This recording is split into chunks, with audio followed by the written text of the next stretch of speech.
Okay, I'm Keisha Corhinen-Henry, and I'm doing my demo, scenario number 2, cefazolone into a running IV. Okay, so I'm going to come over to my medication cart, perform hand hygiene. Oh Lord. Okay, I got a little bit out of there. The thought was there anyway. So I'm going to check my doctor's orders. I have this patient, Sue Brown. She's post-op ruptured appendix, and she needs 750 milligrams of IV. Of cefazoline. So I'm going to check the IV monograph because she has a running IV of normal saline. So I'm checking the IV monograph to make sure that cefazoline is compatible with normal saline, and it is. I'm also going to check the infusion rate, 100 milliliters over 15 to 30 minutes. So I'm going to do 100 milliliters in 20 minutes. And I'm also checking the adverse reactions so that I know what to monitor my patient for. So the scenario says to reconstitute the 750 milligrams by putting 4 milliliters normal saline into a 1 gram vial. So I'm going to do my math. So 250 milligrams in 1 mil equals 750 in how many mils? 3 mils. And I'm going to double check my rate. 100 mils in 20 minutes is 300 mils an hour. Now I'm going to go to another nurse and ask her to double check my math, or do her own math, and then we'll compare math. And I'm going to ask that nurse to stay to make sure that she can monitor me drawing up the drug and everything and putting it in my bag, whatever. And so now I'm going to pull out my supplies. So here's a 100 milliliter normal saline bag. I'm going to pull out my drug and do my first check. I'm going to pretend this is an Omnicell. So patient, Sue Brown. I'm going to look at my MAR now for these checks. Sue Brown, cefazoline, 750 milligrams. So I have 1 gram, so I'm taking 3/4 of this. And it's by IV, and it is for infection because she had a ruptured appendix, and the time is right now, and the documentation is that yes, it's definitely on my MAR. Okay, so I've taken that out. I've done my first check with 7 rates, and okay, I would not use this because it hit the ground, but we'll pretend that it didn't. And so I'm going to pull out my secondary line and all my alcohol swabs that I'll need. Sterile saline, it doesn't have a cap, but it would because it's supposed to be sterile. Okay, so now I have my supplies out, so I'm going to reconstitute this drug. Okay, so I'm going to hand sanitize again, and I'm going to clean the tops of these vials for 15 seconds and open my cefazoline and clean it for 15 seconds.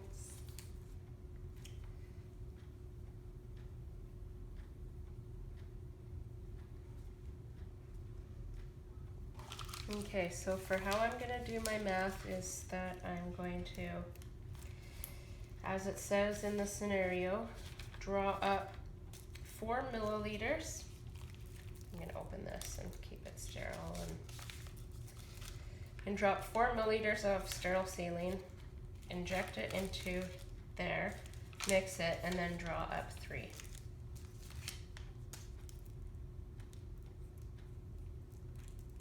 Okay, so there's my needle. I'm going to put my math away now. And so I've cleaned the tops of these vials, so I'm going to safely uncap this, draw up 4 milliliters of air, inject, into my bottle. And then I'm going to draw up my 4 mils of sterile saline.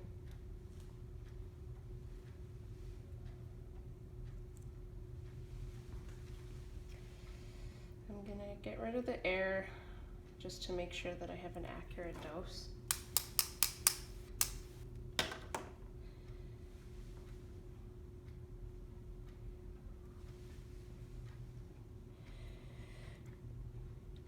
There, so as you can see, that's 4 mils. So I'm going to take this out of this bottle, and well, I guess I don't have to recap, I can just inject it right in there.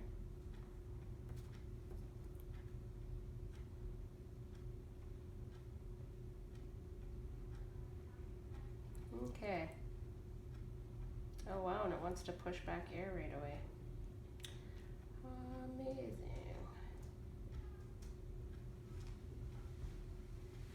So it's passively pushing air back. That's interesting. Okay. So now I'm going to one-handed recap.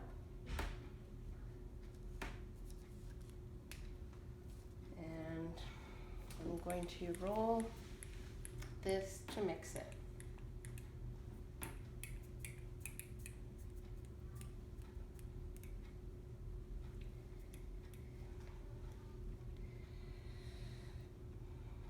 Now I wonder what this actually is. Is it chicken soup stock?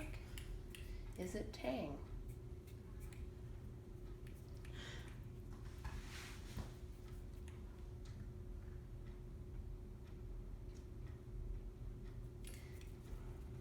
I've almost got all of it diluted.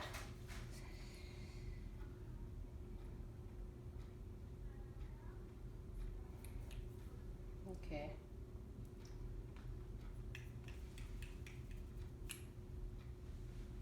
Okay, it's all diluted now. So I need to clean the top of my vial again for 15 seconds. And then I'm going to uncap this. It's full of air, 4 mils of air. We need it to have 3 mils of air. So I'm going to inject 3 mils of air.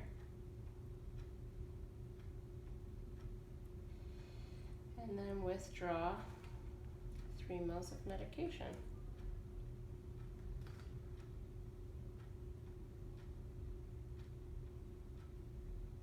A lot of air going in there again. So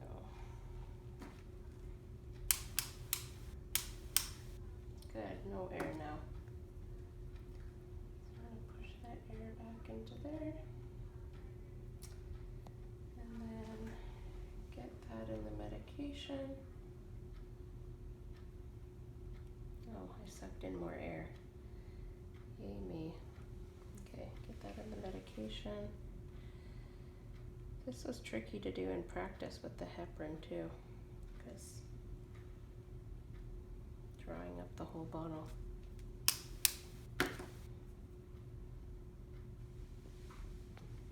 Okay, that's 3 mils right on the button. So now I'm going to recap this.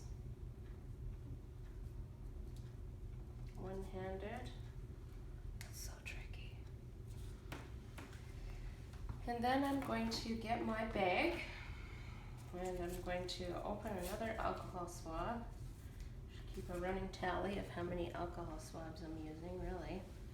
And I'm going to clean it for 15 seconds and then I'm just going to leave it dangling like that so that I know it's not going to touch anything and it's going to stay sterile. And then I'm going to uncap this and I'm going to inject it into the bag and I'm going to be doing my second check at this point. I should have drank less coffee because I'm shaking like a leaf on a tree. There we go. Okay, it's in. So doing my second check, putting this in the bag, doing my 7 rights again, and and immediately putting this in a sharps container. Oh damn.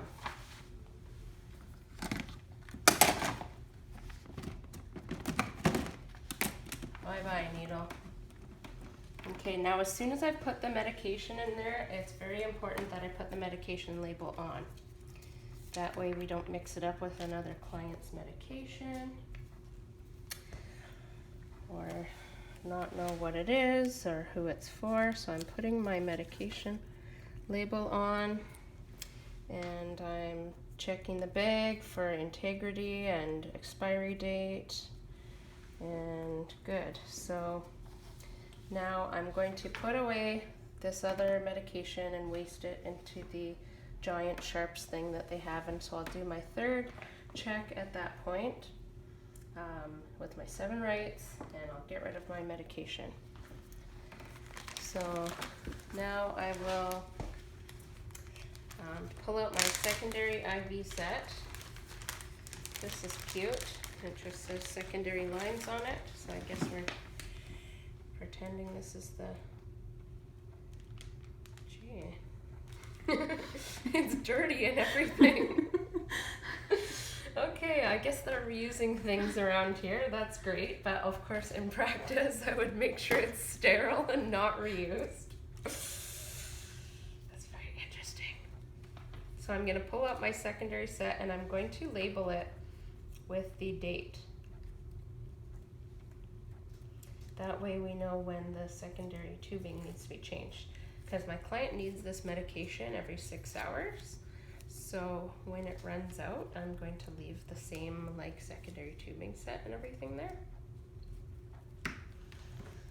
So it's imperative to date it. And what's today? Oh, it's Halloween, October 31st. And it is, what time is it? 13 o'clock. Okay. So now I'm going to, I better make sure the clamp is closed before I spike this, otherwise I'm going to make a big old mess. I'll learn that one the hard way. So this is always the fun part for me, a shaky person. Take that off, make sure I leave that sterile. Pull that off. And in a sterile fashion, push that together. There we go. I'm bracing myself against my chest so that I don't shake all over the place. And okay, so the bag is spiked now, so I'm going to take this and this to the bedside with a bunch of alcohol swabs, which I'll need, and a MAR. Oh, when I did my third check in my 7 rates, I should have dotted the MAR. So I'll do that now. Dose, oh, I'm dotting the wrong one. Awesome. Dose.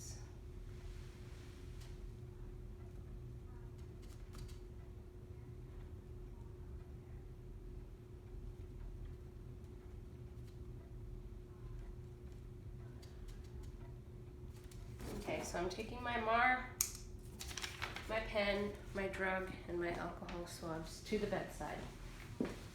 So I'm going to walk in and I'm going to say hello to my patient, check up, see how she's doing and all that kind of stuff, perform hand hygiene, and then I'm going to ask her for her name, her full name, and I'm going to check it against her bracelet, the MAR with the bracelet.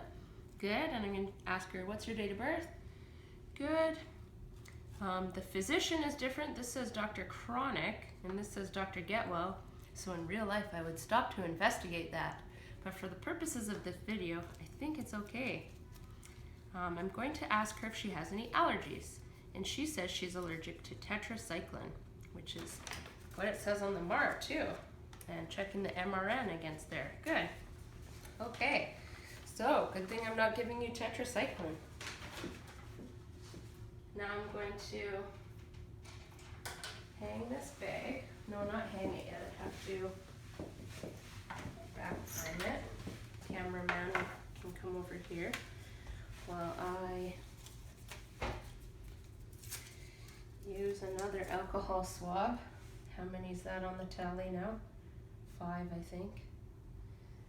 And I'm going to clean that for 15 seconds. And I'm going to make sure it doesn't touch anything as I let it dangle there. And then I'm going to open this up and use a no-touch technique to attach. Good. Now I'm going to back prime it by ever so slowly opening up this. Okay, yeah, oh, and it's slowly going through, that's great. Now I wonder for them to get all the liquid out of this and reuse it, if somebody had to blow on one end to get all the water out.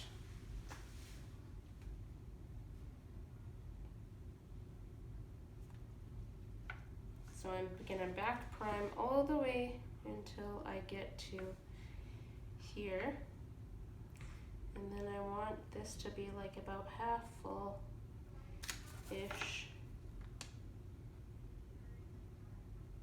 And that's good. So I'm closing the clamp now. And I'm going to hang the secondary bag higher than the primary bag. So I need this contraption. Look at that, eh? Lots of fun. Now, if I had an Alaris pump, which I totally would if I was in the hospital, I would put the secondary tubing into the Alaris pump in the secondary channel, and I would program my IV rate to 300 milliliters per hour and set it as a secondary infusion. And yeah, and then I would make sure I open up all the clamps, which these ones would be anyways because she had the running IV. And why is this not dripping? Oh yeah, it's dripping now. I'm just gonna get a little bit more in my chamber. There we go. Okay. There. Now my chamber's half full. And I'm gonna make sure all the clamps are open right up until her, oh yeah. Yeah, and so it's dripping. My IV is set to 300 milliliters per hour. So now I can initial right here to document on my MAR. And I'm checking this, it says that this IV is going to be done running in 20 minutes. So I'm going to leave the room, make sure call bell's in reach, client knows to ring it if she needs anything, ask her if she needs anything. Now I'm going to come back 20 minutes later because I have to make sure that the Alaris pump has automatically reprogrammed itself to the primary rate again. And I can leave this hanging here, that way I already have a not compromised in sterility tubing for my next medication. And monitor my client for signs and symptoms of the adverse reactions that were outlined on the IV drug monograph. And cut.